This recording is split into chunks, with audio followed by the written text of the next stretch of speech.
میرا پیارا نبی کتنا پیارا نبی۔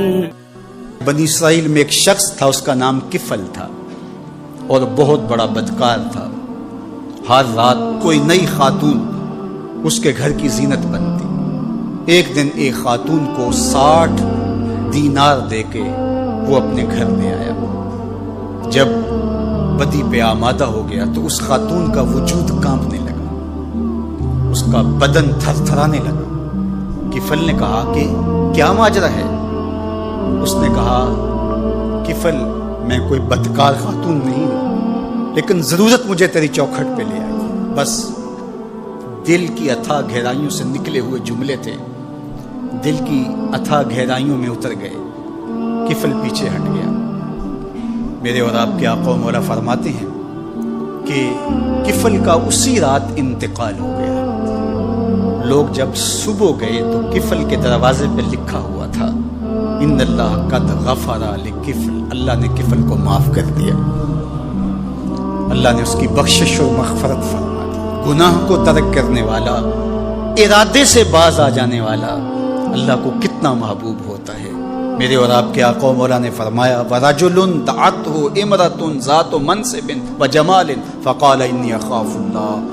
وہ شخص جس کو کسی خاتون نے دعوت گناہ دی، یا خاتون ہے اس کو مرد نے دعوت گناہ دی، اور اس نے کیا کہا؟ انی اخاف اللہ، میں اللہ سے ڈرتا ہوں، یا خاتون نے کہا میں اللہ سے ڈرتی ہوں۔ تو میرے اور آپ کے آقا و مولا فرماتے ہیں قیامت کے دن جب کوئی سایہ نہیں ہوگا، اللہ اس کو اپنے عرش کا ٹھنڈا سایہ عطا فرمائے۔ کتنی بڑی بات ہے، حشر کے دن اللہ کی رحمتوں کے سائبان تلے ہوگا۔ یا ایھا الذین آمنوا اتقوا اللہ، اے ایمان والو اللہ سے ڈر جاؤ۔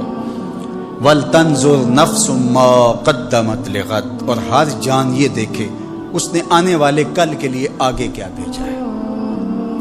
حضور علیہ السلام نے ارشاد فرمایا، حضرت ابو ہریرہ رضی اللہ تعالیٰ عنہ سے مروی ہے کہ جب کوئی شخص فوت ہوتا ہے تو لوگ کہتے ہیں اس نے پیچھے کیا چھوڑا، فرشتے کہتے ہیں اس نے آگے کیا بھیجا۔ لوگ تو حساب کرتے ہیں نا، کتنی فیکٹریاں چھوڑی، کتنا بینک بیلنس، کتنی جائیداد، کتنے مربع، کتنی زمینیں، لیکن فرشتے کہتے ہیں اس نے آگے کیا بھیجا۔ حضرت سیدنا عمر رضی اللہ تعالیٰ عنہ بولے حاسبوا قبل ان تحاسبوا وزنوا قبل ان توزنوا، اپنا حساب کرو اس سے قبل کہ تمہارا حساب کیا جائے۔ اپنے اعمال خود تول لو، کہیں میزان پہ جا کے پریشانی نہ ہو۔ عمرے سے حج سے جب واپس آتے ہیں تو جب آخری دن ہوتا ہے تو ہر بندہ اپنا سامان تول رہا ہوتا ہے، کیوں میاں؟ ایئرپورٹ پہ پریشانی نہ ہو۔ حالانکہ اگر 2 3 4 کلو بڑھ بھی گیا تو وہ ویسے بھی گزرنے دیتے ہیں، یا چند ریال دیں گے تو آپ گزر جائیں گے، لیکن اس کے باوجود چند لمحوں کی پریشانی سے بچنے کے لیے بار بار اپنا سامان توڑ رہے ہوتے ہیں کہ وہاں جا کے پریشانی نہ ہو۔ یار آب زمزم ہے، کھجوریں ہیں، ان کا وزن بڑھ گیا تو پریشانی ہوگی اور تم اس سے ڈرتے ہو، اور اگر برائیوں کا وزن بڑھ گیا تو کہا وزنوا قبل ان توزنوا، قبل اس سے کہ تمہارا وزن کیا جائے تم وزن پہلے کر کے دیکھ لو، تمہیں پتہ ہے تم کھڑے کہاں ہو۔ ہر شخص کو پتہ ہے کہ میرے پاس نیکیاں کتنی ہیں، ہر شخص کو پتہ ہے میرے پاس برائیاں کتنی ہیں، نیکیاں محض اللہ کی رضا کے لیے کتنی ہیں، فساد نیت کا شکار کتنے عمل ہیں، ریاکاری کن کے ساتھ جڑ گئی، میرے کون سے اعمال ہیں جو عجب نے برباد کر دیے۔ ہر بندے کو پتہ ہے کہ میں کہاں کھڑا ہوں، اپنے عمل کا اسے محاسبہ کرنا چاہیے۔ وَلْتَنظُرْ نَفْسٌ مَّا قَدَّمَتْ لِغَدٍ، ہر جان دیکھے اس نے آنے والے کل کے لیے آگے کیا بھیجا ہے۔